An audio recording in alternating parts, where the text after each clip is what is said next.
YouTube? Thanks for tuning back into another video. Today we are, as you can see, in the garage about to take apart La Fea. So a couple days ago, as you are all aware, and if you aren't, we had an accident. We were at OSW, our local racetrack drag strip, and unfortunately during the shutdown of the pass, the parachute caused my car to lift the rear end excessively and sway it off to the side, causing the front end to go right into the wall. It was about 150 miles an hour, kind of tweaked my back a little bit, but it could have been a lot worse. Could have been a rollover, it was not, and all things considered, it was pretty much the best way to have this problem happen. The car on that last pass was down about 200 horsepower, and we were planning to turn it up on the next pass. So just think about that. If we had done another pass and pulled a chute and had that issue, a few minutes later, maybe an extra 15 miles an hour could have been a whole different ballgame. That being said, the biggest concern is when we crashed, the weight plate is this like thick steel plate at the bottom of the car to add more ballast weight to the front. Took the blunt force impact, and it tweaked the front frame. So the bumper and the fenders don't look crazy bad, but right on that bumper line was that same weight plate, and it pushed in the mounts for the transmission as well as the engine, and there's just a lot of stuff that we need to look at. So that being said, we're gonna go ahead and dive into the car right now, and I'll be showing you guys as we're going along, showing what actually broke, what bent, and what we think of the whole process. Let's get started on restoring La Fea. This will be episode 1.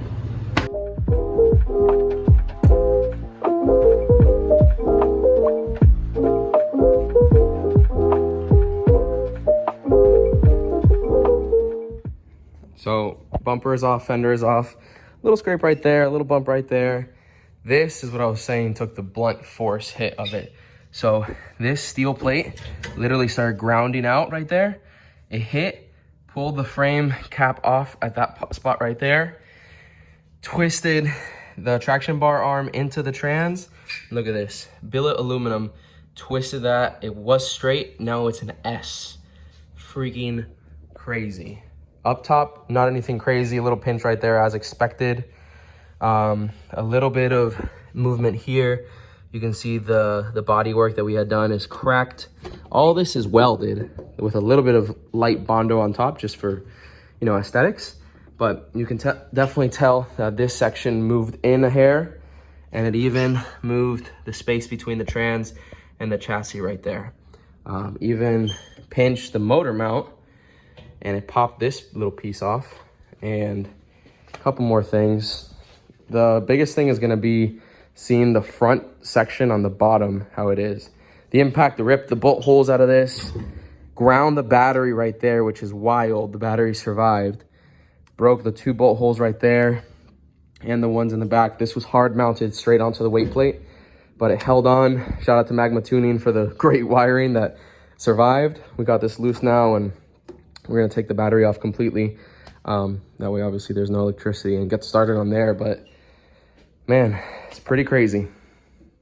All right, so intercooler and turbo are off, and you can really see the tweakness. I don't know if you can notice it on camera, but the driver's side frame rail is this guy over here about to break the brand new front end.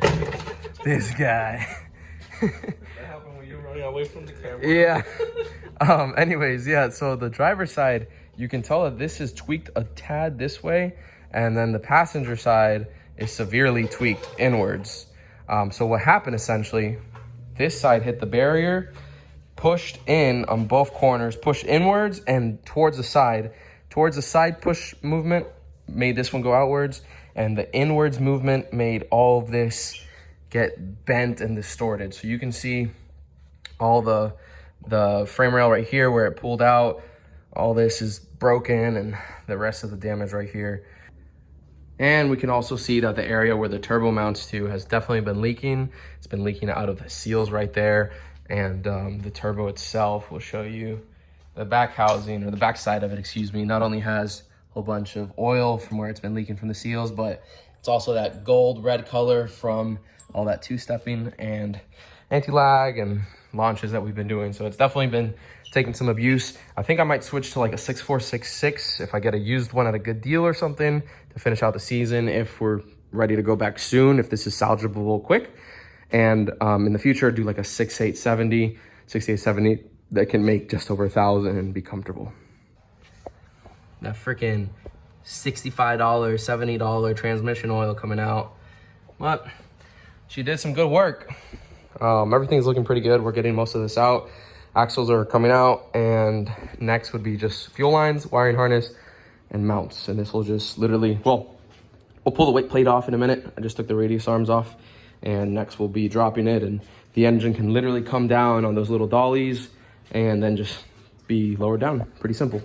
So it's a good thing that we crashed, because I can finally change my oil without having that weight plate in the front. And it was long overdue, all that watery oil from the ethanol. Maintenance.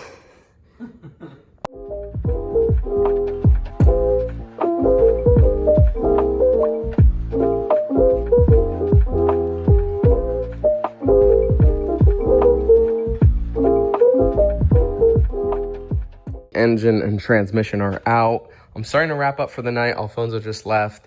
The damage, thankfully, is a lot less than what we initially thought. The main area is this affected right here. So basically, like we thought, it crunched right there and pulled it in a tad. And you can see that reflected right here and where the engine mount lied for the transmission and how that pinched up. And then the line that the front carries right here is off slightly towards the driver's side, and the driver's side is off slightly towards the outside.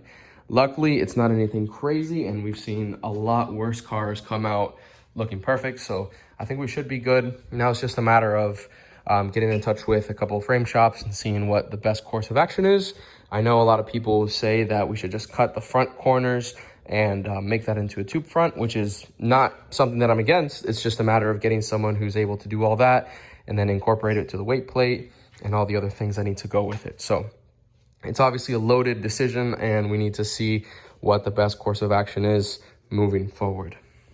But yeah, guys, while the trans is out with the engine, there are a couple things that I want to address on it. I'd like to pull the trans off and look at the inside seal because it was leaking a little bit. Nothing crazy, but just to try to get it as clean as possible. And on the engine side of things, I just want to clean it up, change the dipstick because it's been spraying oil everywhere, and revisit a few things like maybe catch can ventilation. I'd like to have a little bit more, and we'll see about cleaning up some of the sensors and vacuum area stuff in the back and try to make the car simpler, safer, and better.